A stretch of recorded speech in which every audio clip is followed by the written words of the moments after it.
Okay, it's the last day of January, and what a January it's been. What a beginning of 2021. Well, I think it's going to be one of the biggest crash years in history, with volatile markets everywhere. I mean, stocks were just breaking down one day and then broke right up like they were going to break up again and right back down this morning. And you know, GameStop, you've heard of that, right? Oh, the Robinhood traders en masse are sick of being beaten up by hedge funds and the smart money that watches everything they do, and with high margin and leverage, with unprecedented low rates and easy money, pounds people into selling their positions and then buys in and leaves them in the dust. Well, they said, guess what? We can at least observe something about you. We can know when you are heavily shorting stocks like GameStop and others. And we will gang together. Yeah, we may be little, but we are Robinhood, and we're coming after the castle. And they go buy in mass and push those stocks up through their shorts. These hedge funds and Melvin Capital had to capitulate and lost billions of dollars. They forced some hedge funds to buy back, to cover their shorts and lose a lot of money and shoot the stocks up. So what does GameStop do? Go from $17 not too long ago up to $482 yesterday, and then crashes. Because remember, when all these small traders get in and push it up, they got to be thinking, oh, wait a minute, this has got to go back down. Whoever gets out first, whoever outruns the bear, with your friend analogy in history, gets out. So all of a sudden it crashes to 112. Then it bounces up and you know, 370 point swing in a stock that's damn near worthless in one day. GameStop is a video store in malls, not the best place to be, a failing concept, but they're having turnaround managers come in and try to get them to market more online where it should be. So it's got some potential, but they're sucking wind. This stock should be 10 to 40 bucks best, even with the turnaround potential. So this is going to go down. These small traders have proven something Michael Turpin said in our debate in Australia on Bitcoin the other day, that decentralized finance and what I call the bottoms up new monetary and financial structures of the future, which crypto will play perhaps should be the major part in. This is a sign of this, but note, these young Robinhood traders are going to get creamed by this. This is illegal. This is intentional market manipulation on the highest scale, i.e. by the results, and not just one stock, many. How many innocent bystanders got creamed by this war between the angry traders and the powerful hedge funds, okay? Good war to have ideologically, but people got hurt. There's going to be people go to jail on this. There's going to be lawsuits and all types of stuff, and this thing is going to go down, and these people are going to lose in the end. But again, so it's a good sign long term, but it's another sign of my favorite topic, the market's on crack. That's my rant today. What do you expect when central banks push trillions and trillions and trillions of dollars over 10, 11, 12 years to desperately keep a dying economy that died in 2008, as I predicted 20 years earlier because of demographic trends around the world? They are digging out the hole of the global baby boom bust into 2023 in the United States and most developed countries by printing tons of money.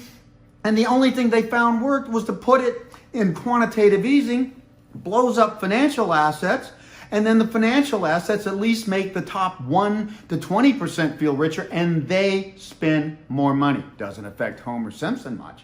What's our economy been at? 1 to 2% growth in the last 10 years. It's been 4% growth of upscale people, that top 20%, and 0 for Homer Simpson, the other 80%. That's what it's been. A miserable economy, and with this much stimulus in normal times, we should have been growing at 4, 5, 6%, and inflation ought to be way higher. Oh, no inflation either, okay? The whole thing, we came into this with the highest debt ratios in history.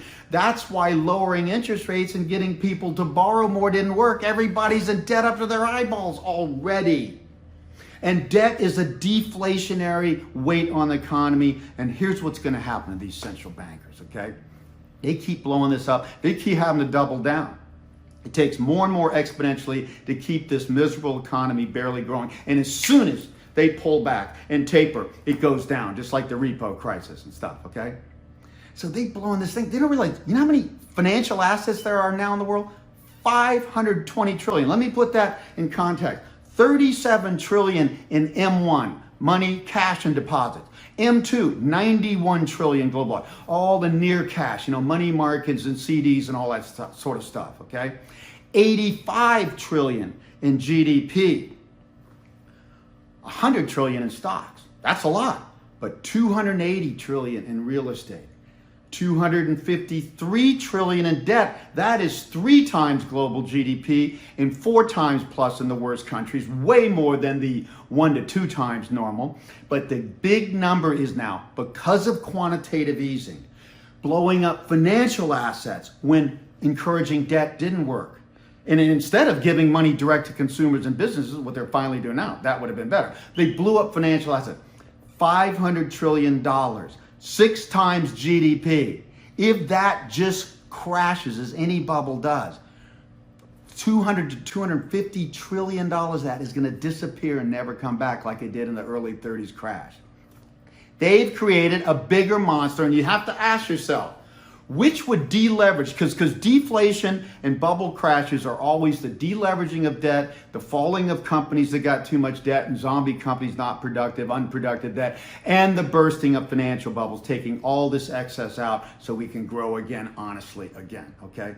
Which deleverages faster? Debts, which have to go through Chapter 7, which is really long term, Chapter 11, even longer term, restructuring, negotiations, or companies that fail and wind down, or financial markets like stocks that just dropped 35% in 5 weeks, 40% globally in the first little crash we have. And of course, I'm saying the next crash is going to be bigger.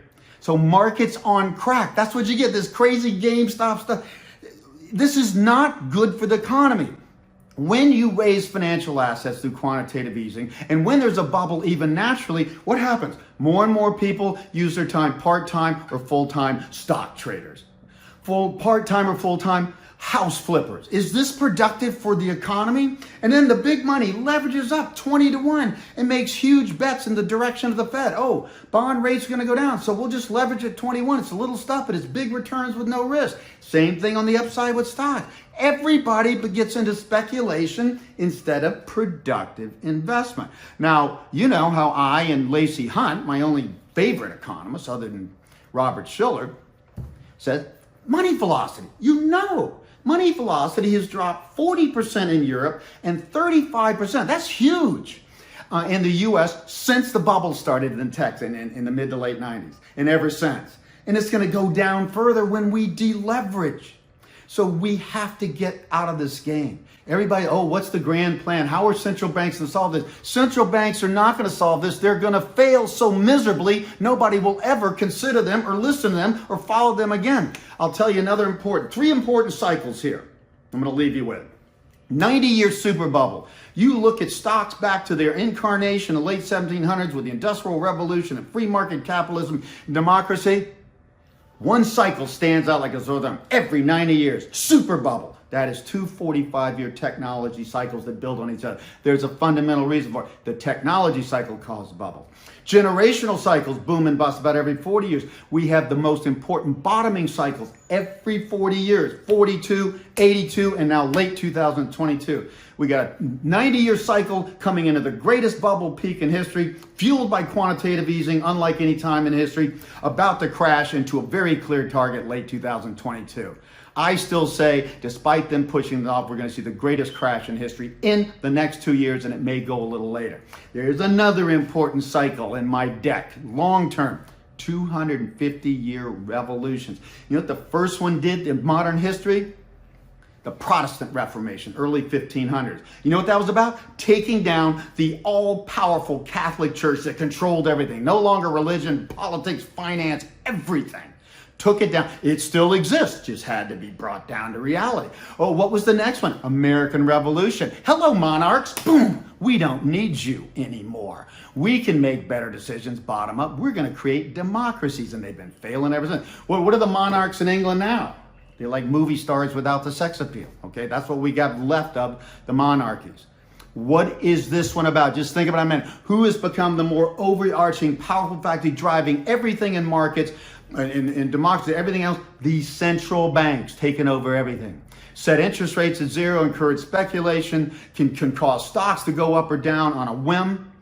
They've taken over free market capitalism. Special interests from this bubble. Super rich people have taken over democracy. Special interests. We don't have the two things working for us that made us rich since the Industrial Revolution in the stock markets.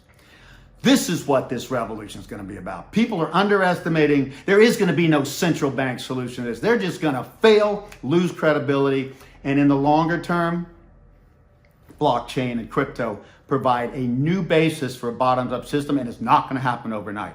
Shorter term, we just solve inequality in these asset bubbles. Let the bubble deflate. We're going to get rid of zombie companies, unproductive debt and assets overnight without a lot of top-down engineering. The economy, like our body, knows how to heal itself. And you know what a monetary system should be? And I've got this in the February newsletter for our subscribers. It should be like electricity in our homes. Here's this big force outside of us. It's just sitting there ready. What does it do? It flows wherever it's needed. We don't have to control it. It flows where it's needed naturally, in large or small amounts. And it's very inexpensive, so it can power all our appliances and stuff, and we can even measure what's more expensive or not. That's the way money should be. In religion, they call it the higher power. There's something greater than us that can flow through us. It's infinite. It's free in this case. What do? We block it. Fear, over worry, over planning. These are the things that block things. What are the central banks? Fear, over planning, over controlling our economy, killing the free market dynamics that make it so great. Do you know that the greatest innovations come in the biggest downturns and with extreme inflation or deflation? So we should never have a downturn, or we should never let inflation get over 2%, never have a deflationary deleveraging. These central bankers are academics who never had sex or run a business. They are controlling our economy, and they're going to go down like the Catholic Church and monarchs sooner or later, and I think very soon. So I'm going to leave you with that. This is an important time. When you see this sort of volatility and stocks up and down and interest rates and bonds shifting suddenly, and GameStop at 370 points, the markets are confused and we're getting ready to see a change. You know which direction I think it's going. The biggest crash of our lifetimes, and it's coming very soon, I think. So get ready, and if not, we'll keep people updated on our newsletter on when the next time, but I think by mid-February we're going to see a turn here, and we may have seen it already. Thanks for listening.